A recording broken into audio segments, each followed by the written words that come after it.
Hello and welcome to another episode of the Superintendent Spotlight. My name is Rye Simmons and joining me as always is our District Superintendent, Miss Michelle Scallon. Miss Scallon, how are you doing today? Hi, Rise. I'm doing great. How are you doing? I'm doing pretty fine. Now, you're a sophomore this year. I am. Awesome. I remember last year you had a big award, the Poetry Out Loud. Can you give me some updates on that? Well, it's going to be on February 6th is the school competition, so I'll be trying to do that again and get back to state and do even better this time. And last year as a freshman, you got third place at state? I did. Yeah, we were so proud of you and very impressed. So good luck this year. All right, thank you. Awesome. And also joining us today is Mr. Nathan Reimer, the Transportation Director for Welldari 4. Mr. Reimer, thanks for joining us today. Thank you for having me, Russ. It's been a great start to the new year here at Welldari 4. Mrs. Scallon, what are some of the highlights from the second semester so far? Well, we've got a lot of great things going on in our district. I'll just read a few things, some highlights. Caleb Kohler from Severance High School received a letter of commendation for the 2023 National Merit Scholarship Program. Also, Kaylee Burrows, and also from Severance High School, was named a finalist for the Daniels Scholarship, which is quite an honor and a great scholarship. Severance High School, with their newly formed DECA club, earned a Thrive level of achievement, and I'm not quite sure what that is, but I'm sure that it's very important to be at the Thrive level. And 6 students represented Several High School at the Combined League Honor Choir. And Windsor High School robotics team is headed for state competition next week.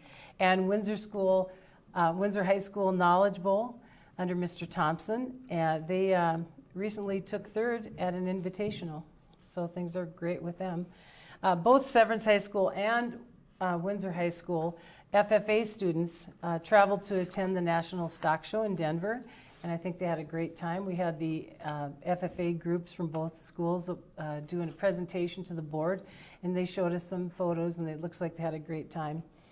Skyview School of STEM received an Otter Cares grant to improve its Hall of Discovery, which is very cool for those STEM kids.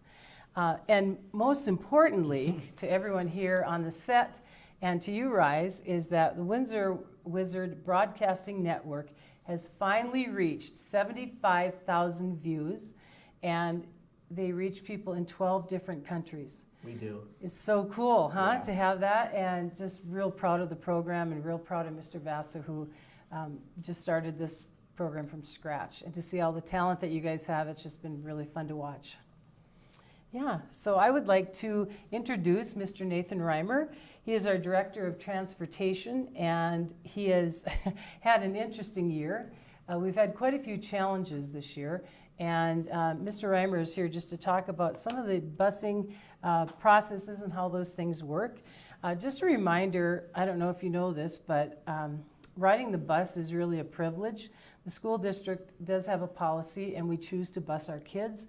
And with COVID being in place the last few years, we've seen a rise in discipline and some issues on the bus. So I thought it'd be great to bring Mr. Reimer on and just address some of those. So, Mr. Reimer, what's the scope of our transportation department? There's about 3,600 students that are eligible for busing. Of those, I'd say about 60%, 2,300 or so, actually ride the bus regularly. We've got 29 routes, cover about 2,200 miles a day, and that includes our routes that go into Denver. I wasn't aware that we take routes to Denver. That's interesting. We have a handful of students that are extreme special needs that we need to take to schools that can take care of them better than the district has the capabilities to right now. So how many people work in the department? There are 54 people that work at the department. That's the bus drivers, the bus aides, our mechanics, the office folks, our operations manager, and me. How do we determine if a student rides the bus or not? That's a great question, Rise. We do have a Board of Education policy which addresses this, and we provide transportation to all elementary schools and the elementary schools who live beyond a 1-mile radius from their assigned school.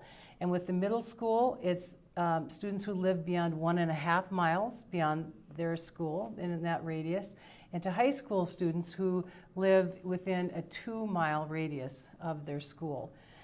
That's a baseline for us. There's some certain situations where we will make amends or make a change. If there's a bad road and the kid has to cross the road, we'll change that boundary just a slight bit to accommodate that need. Where can parents find bus stop information? The bus assignment, the stop location, stop times, they're in the Infinite Campus Parent Portal. You log in, I think it's under More and then Transportation. If you have any questions or need assistance, you can contact your student's school. And what's our number one priority when it comes to school transportation? Well, Rise, our number one priority is always student safety. And when you have one driver with up to 72 kids on one bus, there's a lot going on. Yeah. And you know the crazy drivers that we have sometimes. We have to, our safety is our number one priority with our students and for our drivers. We also had some interviews, I did some interviews with some bus drivers this year and talked about some of those challenges that they're facing. And a lot of that is, if kids are misbehaving in the back of the bus, it's hard for them to concentrate on what's going on the road. Right. And that is for our safety. There also is, if you haven't heard, there's a shortage of bus drivers. And so we are really reaching out and looking for some bus drivers. Nathan, you can attest to that. He's done some really cool things. I don't know if you guys have seen the bus sitting out along the highway right on Main Street that says, it's advertising for bus drivers, and it's this flashy company car. Pretty neat to have, it's just to advertise in that way. But we really have a shortage of bus drivers. So we want kids to be on their best behavior around their buses so we can maintain and retain all of those great bus drivers that we have. Right.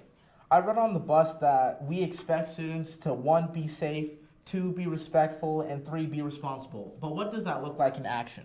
The easiest way to demonstrate that in action is for the students to sit in their seats.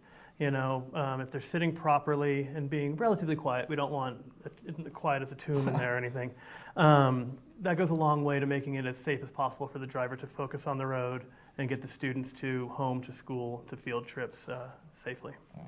And what happens if students do not follow safe, respectful, and responsible behavior on the bus? We have an infraction system. For behaviors on the bus. A smaller infraction, not staying in your seat, throwing trash on the ground, worth 1, 2 points. A more significant infraction, fighting, stealing, racist language, can get upwards of 10 points. Each point earned is accumulated throughout the year.